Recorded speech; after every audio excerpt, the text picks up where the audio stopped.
নমস্কার, নারায়ণচন্দ্র বসাক বাংলা বিষয়ের একজন শিক্ষক। এই মুহূর্তে আমি একটা বঙ্গদর্শন পত্রিকাটা পড়ব। আপনারা ভালো করে মন দিয়ে শুনবেন, দরকার হলে সেটাকে বারে বারে শুনে শুনে মুখস্থ করে ফেলবেন। শুরু করছি। বঙ্গদর্শন, প্রকাশকাল 1289 বঙ্গাব্দে 1 বৈশাখ, ইংরাজি 1872 খ্রিস্টাব্দ। সম্পাদক বঙ্কিমচন্দ্র চট্টোপাধ্যায়।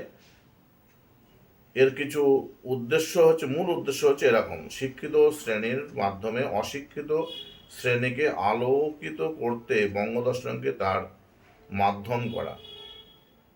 যেগুলো খুবই গুরুত্বপূর্ণ সেগুলো বলছি। 1 নম্বর হচ্ছে বঙ্গদর্শন বাংলা সাহিত্যের ইতিহাসের প্রথম পূর্ণাঙ্গ সাহিত্য পত্রিকা। 2 নম্বর, বঙ্গদর্শনের আবির্ভাবের মধ্য দিয়ে বাংলা সাময়িক পত্রের এক নতুন ধারার সূত্রপাত হয়।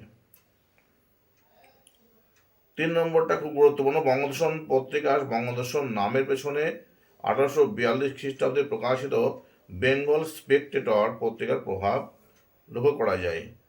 বঙ্কিমচন্দ্র বঙ্গদর্শনের সূচনায় বলেছেন, আমরা এই পত্রকে সুশিক্ষিত বাঙ্গালার পাঠ্য উপযোগী করিতে যত্ন করিব।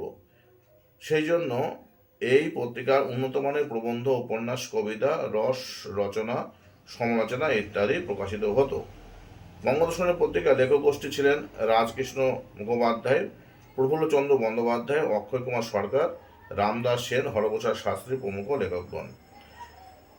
এটাই শেষ গুরুত্বপূর্ণ, সেটা হচ্ছে এই পত্রিকায় প্রকাশিত বঙ্কিমচন্দ্রের বৃষ-বৃক্ষ, ইন্দিরা, লোক রহস্য, বিজ্ঞান রহস্য, সাম্য, কমলাকান্তের দপ্তর প্রভৃতি প্রবন্ধ।